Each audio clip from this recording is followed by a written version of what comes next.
Warrington Wolves 30, Leeds Rhinos 18 as we kick off round 17 of the Betfred Super League. This was a game that Warrington had to win. We said it on Super League Raw Weekly. 3 massive games now on the horizon for the wire. Next week, Saints, then it's Wigan away, both of those 2 games, and then back to the Halliwell Jones first fixture of August against Hull KR. They've already done the double over Hull KR. Can they get the trilogy over him? We'll find that out in 3 weeks' time. But this was all about the way Warrington started and ended the first half. 2 blistering tries right from the get-go from the Warrington Wolves. The Danny Walker run for the Matt Duffy first was absolutely superb, and the dink through from George Williams for Matty Ashton returning and, of course, signing a brand new contract that will keep him at the Warrington Wolves until 2028. That's been announced today. That's great business for Warrington. Of course, Sam Burgess making the cock-up of all cock-ups, announcing that Matty Nicholson will be going to Canberra. Had Nicholson a few moments before, of course, tried to quash that rumour. That was comedy gold, wasn't it? Anyway, back to this game. Like I say, those 2 tries at the start and at the end of that first half, really, really pivotal. And we've talked about Matt Duffy all season. You know, people have been saying he's not Wellesby, those Saints fans out there. Look, stats don't lie. The naked eye don't lie.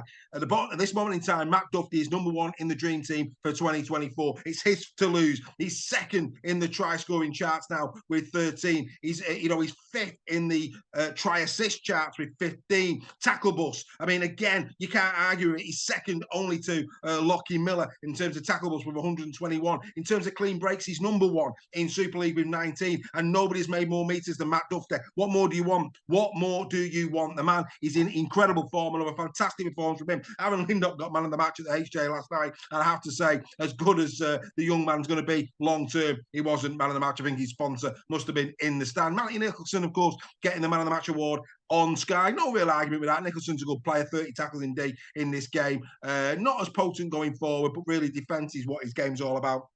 Great player. Maybe they gave him the man of the match just so they could get into his ribs over the Canberra thing. Call me cynical. I'm just going to put that one out there. As for the Leeds Rhinos, I mean, Brodie Croft, I want to talk about Brodie Croft. Brodie Croft was like he was in a maze last night and couldn't find the exit. The amount of running he did, I mean, it was unbelievable, 142 metres, but he went nowhere. And Lee Leopards fans were running. How on earth did he score that length of the fielder heading there? I mean, we said when that game took place that somebody was running alongside him, and I think that showed when he took the break against Warrington, he didn't even get to halfway. I mean, that's incredible, wasn't it? But yeah, Brodie Croft, on the night, a lot of moving, a lot of meters, 142, but for me, just simply didn't go anywhere.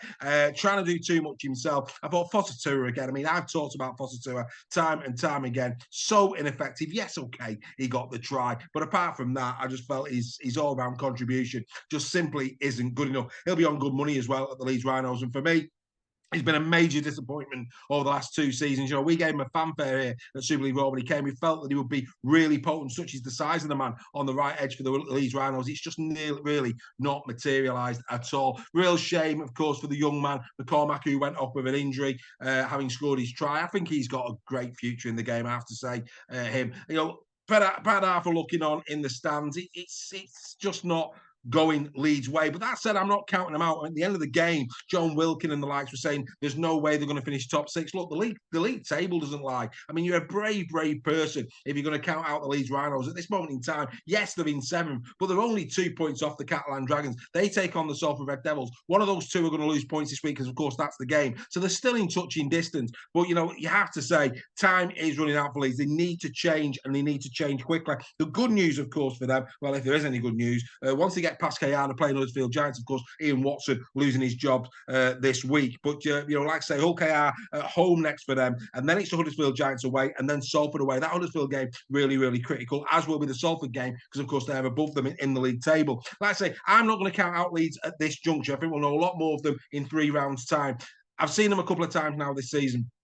It's not really a vintage Leeds Rhinos side. We've got to say that. It really isn't good enough. Again, I thought Oledsky did decent meters, but again, just didn't really have that punching power. Vaughan had a decent game against him in the match. I thought Lazone, yet again, come on. He runs out of energy far too quickly for me, Leeds Rhinos fans, and again, made some real critical errors in the game, as did Fosatua for me, that they just didn't recover from. A lot of Leeds fans blaming the referee. Look, guys, I'm just going to, I call it straight. That first try, I mean, for me, your best meter maker in this game was Jack Smith. That first try, 4 penalties on the spin. I mean, he virtually got you on the Warrington Wolves line. So I get it. Second half, I think once discipline started to erode a little bit from Leeds, it looked as if Warrington were getting penalties. But in that first half, you look at the penalty count at the first half, it was all Leeds Rhinos. It really, really was. So I think you've got to look at the whole balance of the game. I think, it's too easy at times to blame the referee. Let me tell you now, at half time, Leeds Rhinos were ahead in the penalty count. No question about that. That's just the way it is. Anyway, well done to the Warrington Wolves. They are cementing their place now. Of course, second currently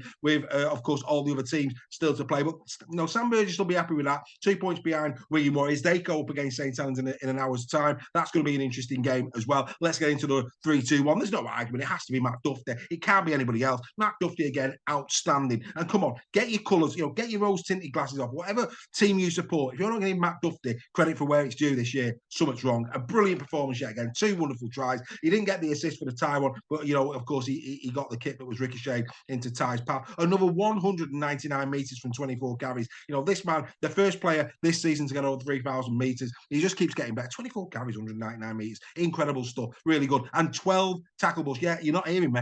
12 tackle busts. That's how good Matt Duffy's playing at the moment. Walking it. Absolutely walked the man of the match. I don't care what anybody says. 2 points I'm going to give to Vaughan. I think Vaughan is now starting to show a little bit of form. We said against Huddersfield he looked a little bit back to his old self. I thought he did in this one as well. Some really strong carries from Vaughan. 13 carries, 107 metres from him, 4 tackle busts, 1 clean break in the game as well. He had a really good solid game, did Paul Vaughan. And I'm going to give the point to, I was a bit torn who am I going to give the point to. It's too easy at times to give it to George Williams. Yes, he got the assist for the Ashton try, and to be fair, 120 metres from 23 carries. He played well, as too did Danny Walker. I thought his run for the first Matt Duffy try was superb. Already said that. 2 assists on the night from Walker. But the one point I'm going to give to an unsung hero at the Warrington Wolves, Jordy Crowther. Jordy Crowther last night, I don't know if you saw it, but he was playing prop forward. He was taking first carries from kicks. And let's be fair, that he's not the biggest of men. I had a quick word with him at full time as well. He had a little laugh about that, back row by trade. But he put his hand up in this game for the Warrington Wolves. He led from the front. He was